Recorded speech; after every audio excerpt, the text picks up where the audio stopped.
Hi guys, and welcome to our YouTube channel Quick Guide, and today I'm here with another new video to show you guys on how you can put subscription offers on your OnlyFans account.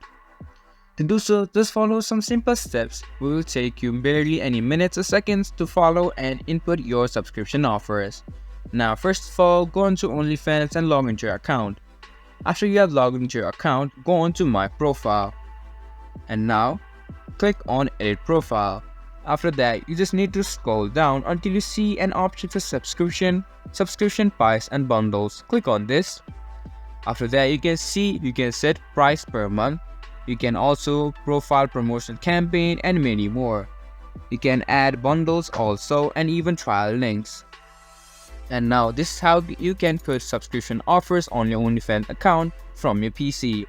This was for this video, and I hope you guys find our video helpful. If you do, make sure to leave a like, subscribe to our YouTube channel and hit the bell notification. And don't forget to drop a comment for review. And for more content like this, see you guys in our next video. Thank you for watching.